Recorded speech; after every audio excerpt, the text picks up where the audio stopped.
welcome aboard, friends.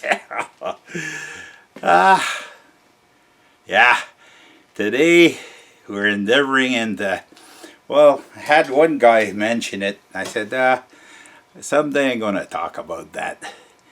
See, in my younger years, young, 18, 19, 20, and that would have been in around, some of you guys weren't even born then. That would have been around 1968, 69, 70. In those years, good years for the cars, for the motors, I should say. I used to build, okay, I can't say race because we were two in this endeavor, me and a buddy of mine, and he'd be driving it. I was more or less the mechanical building part of the the adventure. Yeah, I think it's John there. He cuts firewood there. He's got that sandpaper, toilet paper. He wanted to know. He wanted me to do a video on stock car racing. Well, before you talk about going racing, first you gotta build your car to go racing, eh? We were the class we race in was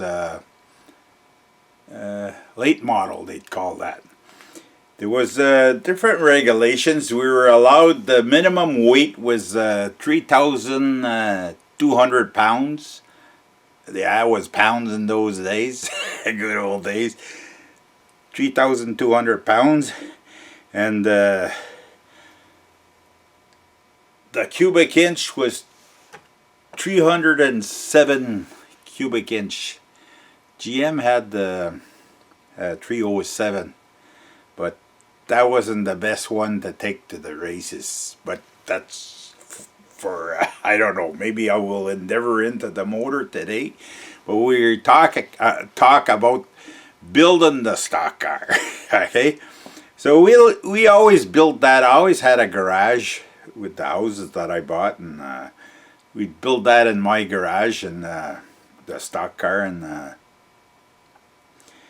the car was first of all, you'd take the car and you'd strip it. They'd take all the tin off of it, like the fenders and the doors. It was always Chevelle. That's the car of our choice to cut down and to rebuild into a stock car, eh?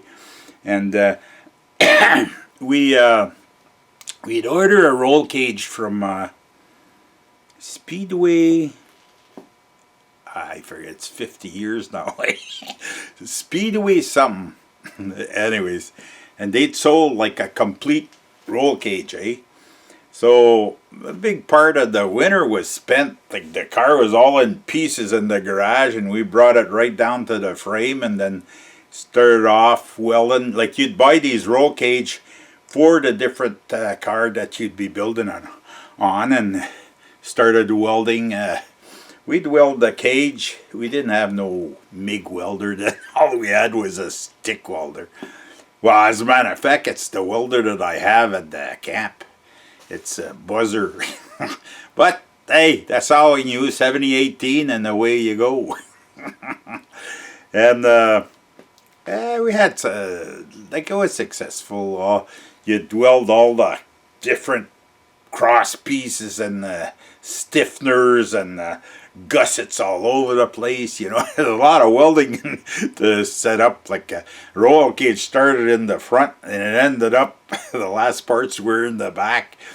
And I was gonna say something.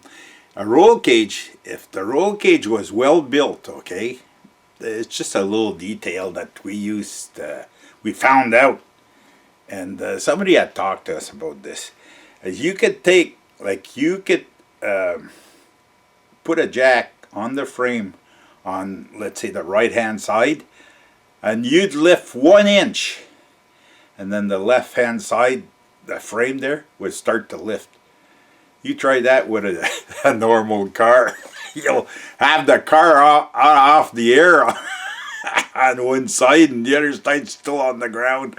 But anyways, if you've done a good job with your roll cage, and then the biggest secret to the roll cage, to the car, okay, to have it so that you can load it. To get loading is in putting more weight on one wheel. They can see when the car has been racing on an oval track and it stops, and we used to. Now they have temperature gauges that they put on the wheel, to know this, but we used to just put our hand, and you'd find out if you don't have enough weight on a certain wheel, well, it's always the outer wheels that pick up more. So to bring some weight on the inside, you either do it with springs or you do it with the torsion bar, okay? The biggest thing for us anyways, okay, claim to fame, I have to say, we weren't the top winners, we were in the middle, and you win some but you lose more than you win. But anyways, we're gonna go into this on another day.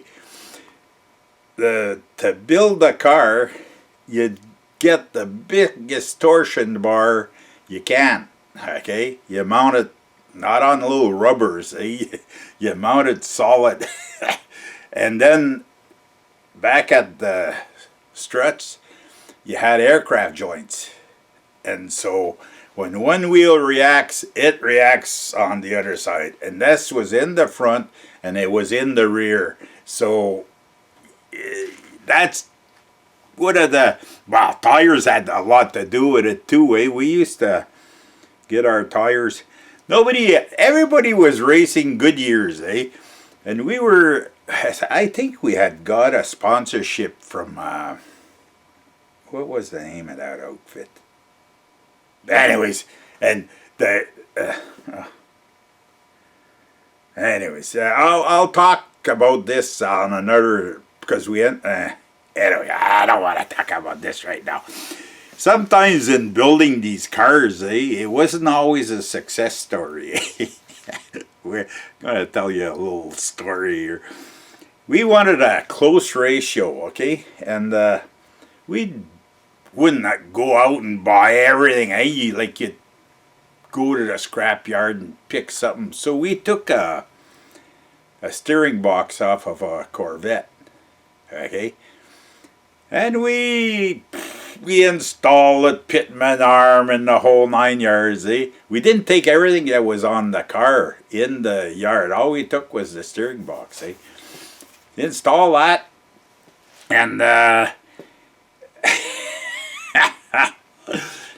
you're sitting in the car. That's after, it wasn't race day yet, but it was getting there.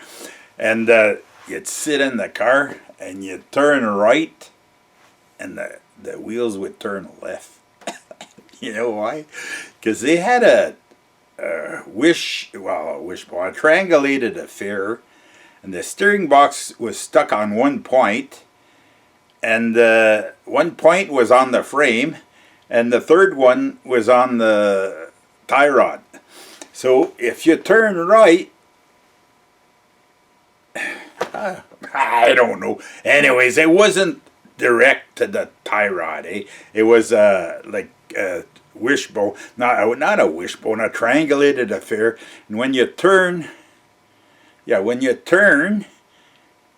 that would turn it this way, so that would push this way, So it was on a triangle, but you turn right, and it'd turn the wheels right, but it wasn't a direct couple to. So maybe this gave it advantage. It's been a few years. I don't quite remember all this stuff, that we used to do. But this was one of the goof things, that happened. Had put you mount the steering box, and the frame wasn't made to mount those steering boxes, since we had to do a lot of work there and get it all set up, pitman arm and everything. And first thing you know, it didn't work. Anyways, there was on the motors, we talk a little bit about the motors. We had there was a guy called, you young guys probably don't know the name, Smokey Unick. Okay, I used to read, but we didn't have no internet then. I had to buy the books, and I'd read up on this guy. He was very enterprising, and he had come out with some intakes, 2 carburetor cross intakes, and they were 2-part. We had put that on the motor, thinking that it'd be a claim to fame, a big miracle, Yeah, it didn't. They weren't the winner on race day. I don't know. There was something that we didn't understand, We were just racing normal intakes with Hollies. They'd set up the Holly, and I think we'd run 650s, 650 Holly, and make sure that floats, that it wasn't flooding, and we had great success. Well, as great as it can be, Racing is a very time-consuming hobby, because it has to be known as a hobby, because you can spend a lot of money too. A good thing we were 2 in this, and my buddy owned the car, so he's the one that ended up spending most of the money. I did a lot of the work, but for me it was just spending some time. Anyways, we could talk about spending time in the garage and not in the house with the kids and the family. That's another topic for another day. I had pleasure poking around with these stock cars, But anyways, it's not a big talk about Hoosier Tires. We had a bit of a sponsorship from they wouldn't pay the complete tire, but they gave us a deep dish discount. And nobody was racing Hoosier Tires in those days. They were in drag racing, but for stock cars, and we were getting them. And I remember after a few years of us racing them, then first thing you know, like, there was more and more guys that started racing the Hoosier Tires. But that's it. Without endeavoring in too much of the technical stuff on the... I got a good story too. Well, we can finish this with a story. We, one year, like me and my buddy were in a racing, so in autumn, after racing's done here in Canada, because it's cold, September is your last month, and then I think it was early October, there was a big race, Martinsville 500, So we decided that we were going down to Martinsville for the big race, like a good part of the week.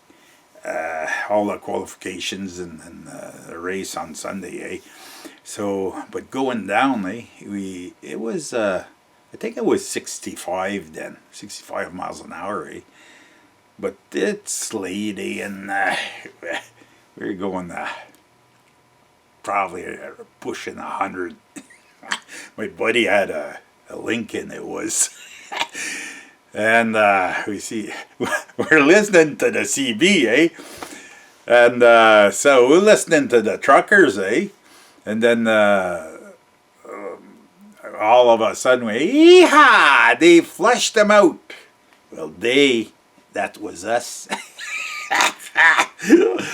We had a cop coming behind us, And these guys thought it was funny, Well, we're not used to this here in Canada, But we had a trooper come up to the window. Well, my buddy was driving. I was a passenger. The trooper come up to the window, and the gun, the gun was pointing at him through the window. Eh? We're not used to that here. And he proceeded to tell us to follow him into the next little town. And we would, what it ended up being is that we didn't pay no fine, but there was some court fees and another more or less penalty to ensure that we're going to appear later on, like in December or January for the court date for this. But they knew all the time. There's a big judge in front of us. He knew all the time he'd be keeping the money. We're not going to drive down there to go get $150 in fine, but it costs over $300 that. But now they'd probably throw you in jail at 100 miles an hour.